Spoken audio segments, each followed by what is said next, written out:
Hanli had prepared for the bird's assault, narrowly evading its sharp beak as it struck. Before he could regain his balance, the bird stomped its talons into the ground and leapt into the air. As it descended, its wings spread wide, lifting Hanli's legs and nearly sending him tumbling from its back. With swift reflexes, Hanli pushed off the bird's back, propelling himself into the air, only to be pulled back down by the spatial pressure surrounding them. He increased the force of his fall, crashing heavily onto the bird's back. The impact sent the creature squawking and plummeting to the ground with a deafening thud, creating a crater of hundreds of feet. Despite its immense strength, the bird buckled under the force, kneeling in the center of the crater. The surrounding creatures, dazzled by the starlight, scattered in fear, while the other birds fled in all directions. Shi Chuankong and Taoist Shi rushed over to the edge of the crater and found Hanli calmly straddling the bird, one hand pressing its head while the other stroked its feathers. The bird had struggled fiercely at first, but soon it ceased its resistance and nuzzled Hanli affectionately. Hanli patted its back gently, and the bird stood once more, bending its legs before bursting from the crater with explosive force. Lifting Hanli into the air, the bird galloped across the plains with Hanli atop its back, gliding just above the ground, its speed greater than before. Hanli tested its abilities before commanding it to land between Shi Chuankong and Taoist She. He dismounted and remarked, "This bird seems unnamed, so I'll call it a hover flight bird. It's difficult to tame, requiring immediate subjugation with spiritual sense upon capture." Shi Chuankong teased, "No wonder you were stroking its head. You were brainwashing it." Hanli explained, "This bird can carry one person, and with its speed, it makes a fine steed, capable of reaching the other island without issue." Shi Chuankong grinned, "That's perfect. We'll make quick work of this." Hanli, noticing Shi Chuankong's previously lit acupoints, inquired, "Are you cultivating a bodily refinement art?" Shi Chuankong nodded. "Our holy race is naturally strong, so we don't focus on bodily refinement. But the spatial laws I cultivate require a strengthened body. My recent breakthrough to the high zenith stage enhanced my constitution further." Hanli smiled. "I figured you must have great confidence in your body to accompany me on this journey." Shi Chuankong was modest. "I wouldn't say I'm invincible, but I can be of some assistance." Taoist She asked, "We only have one bird? Will we take turns riding it?" Hanli decided, "Let's rest here tonight. While the creatures on this island are active, they're here only for star power, posing no threat. We don't know what the other island holds, so we'll be cautious." Shi Chuankong agreed, and the three sat cross-legged on the sloped ground, meditating. Hanli attempted to channel his great five-elemental illusion mantra, but found his immortal power sealed, as though it had congealed within him. Looking at his companions, he noticed no fluctuations of spiritual power from them either. Night passed, and Hanli's eyes suddenly snapped open. The stars in the sky were blazing, illuminating the island like daylight. A thought struck him, and he began to channel his great universe origin arts. His acupoints flared to life, glowing like the stars above. Shi Chuankong and Taoist She took notice, with Shi Chuankong intrigued and Taoist She disinterested. Hanli sighed, realizing that he had mastered the great universe origin arts, and could no longer absorb star power. He let the acupoints fade, save for one on his chest. After some thought, Hanli retrieved a beast core from the giant lizard, its power dimming yet its star power intensifying. He attempted to refine it, but realized it was impossible without immortal power. With a self-deprecating smile, he was about to store it away when he glanced at the hover flight bird. Recalling the bird's feasting on white armor crabs, in a moment of inspiration, he swallowed the beast core. As soon as it entered his stomach, Hanli felt a surge of heat flow into his lower abdomen, then a faint power traveled toward a new acupoint in his leg. He was overjoyed to see this change, knowing it came without any ill side effects. Shi Chuankong, surprised, approached Hanli. "What are you doing?" Hanli eagerly asked, "Do you still have the beast core I gave you?" Shi Chuankong retrieved the centipede's beast core and handed it over. Hanli examined it briefly, then swallowed it. The same surge of heat spread through his body, pushing the energy toward the new acupoint. "It's not enough," Hanli said, excitement bubbling in his voice. Shi Chuankong, curious, asked, "What's happening?" Hanli explained.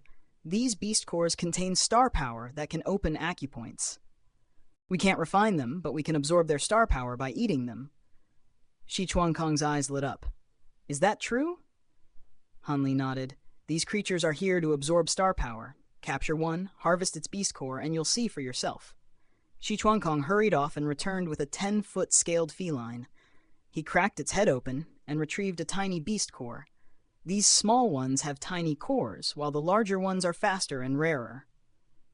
Hanli smiled. That's fine. Try this one first. Shi Chuangkong nodded and, with a swift motion, sat cross-legged, consuming the beast core after carefully cleansing it, his eyes closed in focus. Moments later, he reopened them, furrowing his brow in confusion. Brother Li, is something amiss? I feel no change within my body. Hanli analyzed the situation with a slight frown. The beast core you swallowed was much smaller than the others. It seems the more fearsome the beast, the larger its core. Shi Chuangkong stroked his chin thoughtfully. That seems plausible. However, the lizard and centipede we killed were likely the most powerful creatures here. Hanli nodded. Our priority now is to cover more ground. We'll try again when another opportunity arises. With a hearty chuckle, Shi Chuangkong rubbed his hands together. If any powerful beasts try to block our path from here on, I won't hesitate to deal with them. Their conversation drifted off as they returned to their meditation. The next morning, Hanli mounted the hover flight bird, urging it toward the black mist. With each pounding step, the earth trembled beneath the bird's talons. As the bird charged forward, the mist thickened, but the bird leapt into the air, flapping its powerful wings. A heavy spatial pressure hung in the air, and the bird's speed slowed under its burden. Hanli pressed against the bird's back, hiding beneath its wings, body tense and alert. Fortunately, the journey was brief, and the hoverflight bird quickly carried them to the opposing island. Upon landing, Hanli felt the intensifying spatial pressure. Much stronger than the previous island, Shi Chuangkong observed grimly. The creatures here will undoubtedly be fiercer. Hanli patted the bird's head affectionately. This little one has been invaluable. If we capture more, we'll move faster, reaching any potential settlements quicker. I've sensed a canyon a few dozen kilometers away. The hoverflight birds reside there, Hanli added. Half a day later, the trio soared out of the canyon, pursued by hundreds of enraged hoverflight birds. Months passed swiftly. 3 hoverflight birds gathered on a hilly terrain, pecking at the remains of 2 massive sawtooth mammoths. Hanli and Shi Chuangkong sat atop a boulder, their profound acupoints glowing faintly as they meditated, while Taoist Shi stood watchful, his gaze distant. After a brief pause, Hanli exhaled. The beast cores do indeed enhance our star power and bolster our physical constitutions, but they can't open new acupoints. Shi Chuangkong smiled. Even so, the gains have been immense. We're far more resilient against the spatial pressure than we were before. If we devour more cores, we'll be better equipped for the pressures on larger land masses, Hanli remarked. Taoist Shi's voice cut through the air. Fellow Taoists, those giant scorpions are closing in. They'll reach us in under 30 seconds. Shi Chuangkong scowled. If their cores weren't worthless, we'd have dealt with them already. Ignore them. We'll soon reach the land mass. And they won't follow us there, Hanli replied calmly. The trio mounted their hover flight birds and continued their journey. Several months later, a panther-like beast prowled the desert's edge, feasting on a dead giant lizard. Suddenly, its ears perked, and it darted back, alarmed by a massive shadow in the mist. A giant dark green turtle with intricate markings upon its shell emerged from the black mist, landing near the desert. Hanli's trio stood on the turtle's back, scanning the surroundings. Having finally left the Grayscale Islands, Hanli's group had arrived on the Brown Valley continent after months of cautious travel.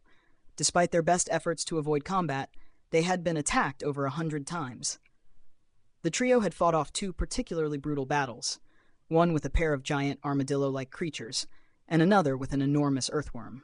Finally, they encountered a space-walking turtle, a creature capable of resisting spatial pressure, allowing them to cross the misty expanse between islands. On the continent, the spatial pressure intensified tenfold. Hanli, Shi Chuangkong, and Taoist Xie were each struggling against the immense force. Han Li felt as if his internal organs were being crushed, while Shi Chuankong revealed part of his true devilish form to endure the pressure. As they ventured deeper, Han Li's spiritual sense grew weak, stretching only 30 to 40 kilometers. No signs of violet spirit had appeared, and worry began to creep into Han Li's heart. But suddenly, something caught his attention, and he signaled the spacewalking turtle to halt, ready for what came next. Cold winds swept the barren skies as Han Li suddenly halted the spacewalking turtle, his gaze sharpening like a drawn blade as it fixed upon a lonely mountain several kilometers away. Shi Chuankong startled. "Brother Li, are we under attack?" Han Li did not answer. With a light tap on the turtle's shell, the great beast surged forward, its limbs paddling through the air like oars upon invisible waves. In moments, they neared the mountain. Han Li leapt down, slammed into the ground beneath crushing spatial pressure, yet sprang up without pause, racing toward the slope, confused but alarmed. Shi Chuankong and Taoist Xie followed. Halfway up the mountain lay a narrow cave mouth scarcely wide enough for a man. Han Li squeezed inside without hesitation, slipping through a cramped tunnel before emerging into a vast cavern, washed in shafts of pale light from holes above. 4 figures lay scattered upon the stone floor. Han Li knelt beside one in silence. Shi Chuankong approached and soon discovered that 2 of the forms were shattered humanoid puppets, their heads crushed and chests pierced clean through. The remaining 2 were true corpses, upper bodies bare, covered in dull gray scales, shriveled and desiccated as though their life force had long since drained away. Taoist Xie frowned. "What manner of beings are these?" "Likely exiles cast into this spatial domain," Shi Chuankong replied after studying them. 2 factions. They slaughtered one another." Han Li's fists tightened. "They fought over someone." Realization struck Shi Chuankong. Han Li slowly opened his palm. Resting there was a black veil stained with dried blood. "This belongs to Violet Spirit. Her aura remains. I would never mistake it." A heavy silence fell. "She was wounded here," Han Li continued grimly. "The victor took her away." "These bodies have been dead a long time," Shi Chuankong said softly. "We cannot tell when she passed through. Nor can I sense her trail. She likely entered this domain through another gate, perhaps one within the Devil Realm itself," Han Li sighed. "Shufu would never have told us even if he knew." "Still," Shi Chuankong said with renewed determination, "we now have a thread to follow. Find one of these factions, and we'll find her." Han Li's eyes burned with restrained worry. "She is on this continent. That is enough." They departed the cave, the mountain once more swallowed by silence. Half a month later, after traversing endless ridges where even the spacewalking turtle could no longer fly, the trio advanced on foot through jagged terrain. At midday one day, they reached a narrow valley. Han Li suddenly raised a hand, excitement flashing across his face. He led them swiftly across peaks until they crouched behind a massive boulder atop a small mountain.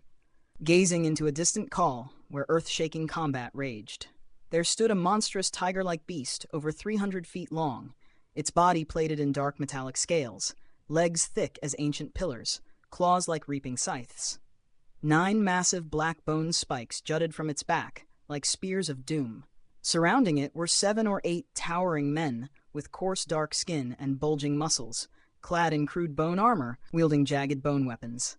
The beast lunged and lashed with terrifying power, smashing craters into the ground and ripping deep scars across mountain faces.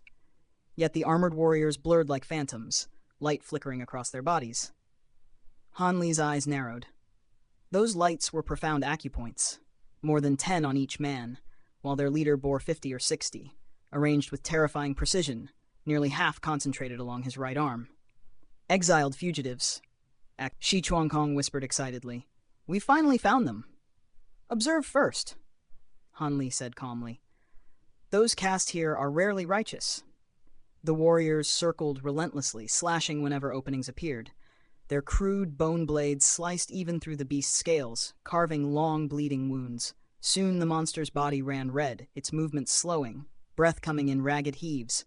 It tried to flee again and again, but the net closed tighter. Suddenly, the beast roared like thunder, splitting the heavens. Its eyes burned crimson, and the 9 bone spikes on its back began to tremble violently.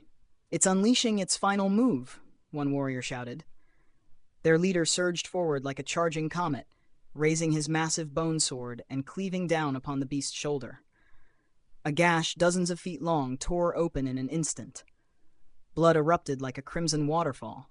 The tiger beast howled in agony, twisted toward him, and with a furious roar, the 9 bone spikes tore free from its back, transforming into 9 black streaks that shot through the air straight toward the leader. 9 pale bone spikes shrieked like vengeful spirits as they tore through the air. Yet the man had long foreseen their path. With a single sweeping arc of his massive bone blade, he struck them aside. Clanging like colliding divine metals, all 9 spikes were knocked flying in different directions, though the force also sent the bone sword spinning from his grasp. He did not retreat even half a step. Stamping the ground with thunderous might, the earth shattered beneath his foot, and the rebounding force hurled his body skyward. In a blink, he appeared above the sword-scale tiger's head. Radiant light burst from the profound acupoints along his right arm as he drove it downward like a heavenly spear. A sickening crunch echoed across the wilderness. His entire arm pierced straight through the tiger's skull, burying itself deep within its head. The colossal beast roared in agony, its cry shaking mountains and forests, before swaying unsteadily and collapsing in a cloud of dust. Hanli and Shi Chuankong both drew in cold breaths, exchanging stunned glances. They were confident they could kill such a beast as well, but never with such brutal ease. The man withdrew his blood-soaked arm, flicking away flesh and gore. In his palm lay a fist-sized beast core glowing with pure white brilliance. Satisfaction crossed his face as he stowed it into the hide pouch at his waist. A youth with an ox-horn tattoo hurried forward, retrieving the fallen bone sword and offering it respectfully with both hands. "Brother Chenyang, your war dagger profound arts grow more terrifying by the day. Even a sword-scale tiger can't withstand a single strike now. At this pace, a 4-star badge is within reach. When that day comes, please don't forget us." The others gathered the scattered bone spikes and followed with eager praise. "As long as you serve me loyally, your rewards will not be lacking," Chenyang said calmly, taking back his weapon. Gratitude rang out in chorus. "Dissect the beast and extract all usable star bones, then return to the stronghold. Today's hunt ends here," he ordered. "And you, Brother Chen?" someone asked. "I still have matters to settle." His gaze drifted toward the place where Hanli's group hid. "He's seen us! Run!" Hanli shouted.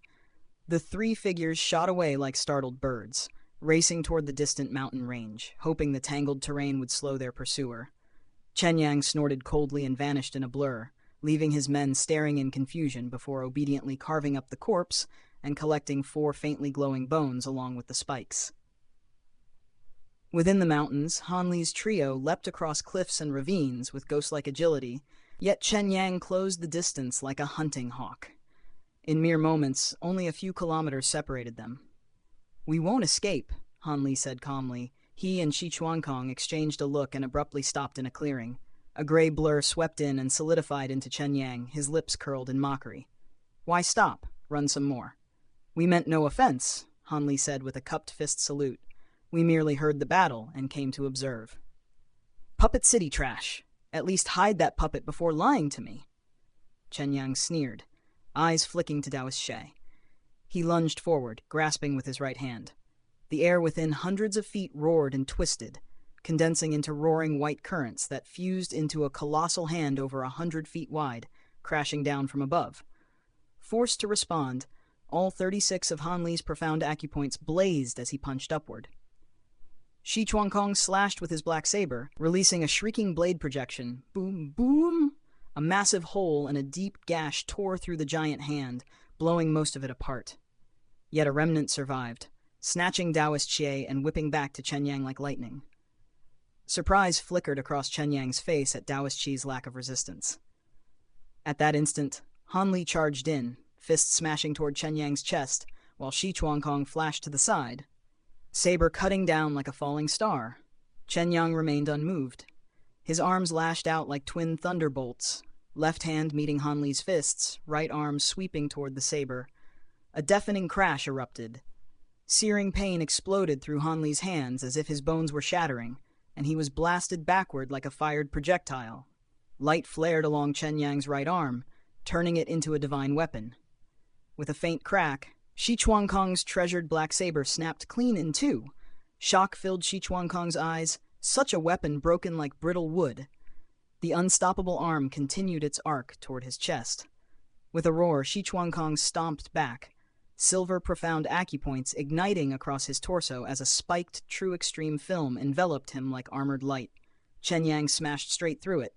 The film tore apart effortlessly, his arm unmarked. Another thunderous boom rang out as Shi Chuangkong was hurled into a mountainside, carving a massive crater. His chest armor was split open, a wound so deep bone could be seen. Though not fatal, fear now glimmered in his eyes. Han Li's face darkened. Even that single clash had left his body numb, and his vision swimming. Chenyang glanced at the broken saber, then at Taoist Xie, and finally at the blood on his own hand. He sniffed it lightly, surprise flashing in his gaze. Han Li saw Taoist Xie lying motionless, clearly sealed by some restriction. Resolve hardened within him. No matter how terrifying Chenyang was, he would not abandon his companion, his fists clenched. All 36 profound acupoints flared like blazing suns as a massive golden ape phantom surged forth and fused into his body. Golden fur erupted across his skin, and in an instant, Han Li transformed into a towering golden ape dozens of feet tall, radiating savage, ancient might. Chenyang's gaze sharpened as he beckoned to Han Li, a smirk curling his lips. The golden ape before them let out a low roar, its eyes flashing with a deadly gleam. With lightning speed, it hurled its fists like meteors, the air trembling with their force. Yet Chenyang stood undeterred, his left hand thrusting forward. The punches froze mid-air, halted as if struck by an invisible wall. In an instant, the golden fists exploded in a brilliant flash, the shockwaves tearing through the air. But the giant ape was no longer in front of him. A wraith-like presence appeared behind Chenyang, and with terrifying force, it swung its colossal fists. Without hesitation, Chenyang spun around, his right arm glowing as he met the incoming attack. In a sudden twist, the golden ape's profound acupoints pulsed with energy, causing its massive form to shrink, crouching low to the ground. Chenyang's swing missed, his momentum carrying him dangerously off balance. "Return!" Chenyang roared in fury, his arms stretching impossibly long to grab Han Li. Fingers crackled with white light, warping the space around them. The Scalptia spatial domain, known for its stability, trembled under the force of Chenyang's power.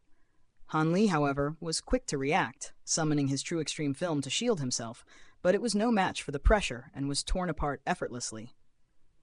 Just as Chenyang's fingers closed in on him, Han Li's body shimmered slickly, his skin becoming so smooth that Chenyang's grip slipped, allowing him to escape.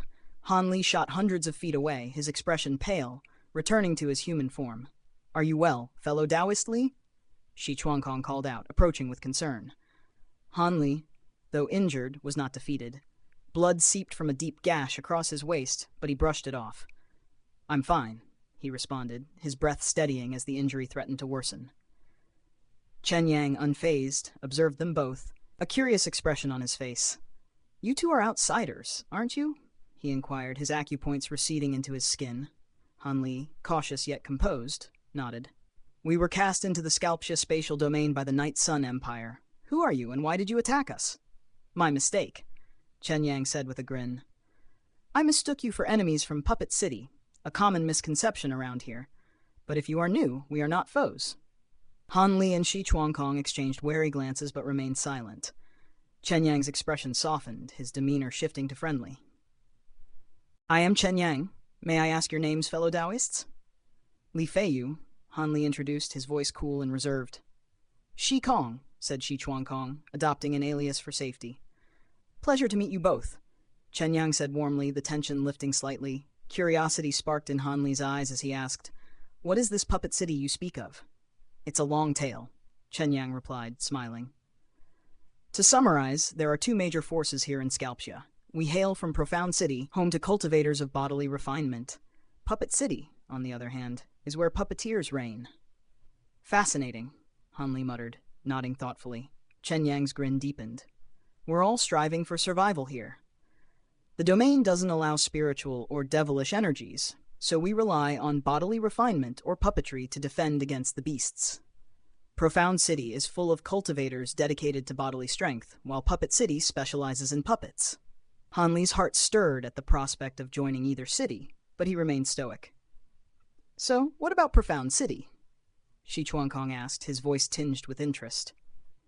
"Our city is ruled by Master Yi Kuai, a legendary cultivator who has opened over 1,000 profound acupoints. It's thanks to him that we thrive in this hostile domain," Chenyang explained, admiration evident in his tone. Han Li and Shi Chuankong exchanged astonished looks. "Over 1,000 acupoints?" Shi Chuankong murmured, stunned. "Indeed," Chenyang said, nodding. "But with your aptitude, you'd thrive here. Why not join us?" Han Li, his thoughts racing, pretended to deliberate. "We'll need some time to consider," he said. "But what's the situation with this place? It doesn't seem entirely safe." Chenyang's face darkened suddenly. He looked up, his brow furrowing in concern. "You'd better hurry and make your decision. We have to leave now," he urged, his earlier joviality replaced by urgency. Shi Chuankong, sensing the shift, asked, "Is something wrong with the clouds?" "Something's not right," Chenyang murmured under his breath, as ominous dark clouds gathered overhead, bringing an unsettling chill to the air.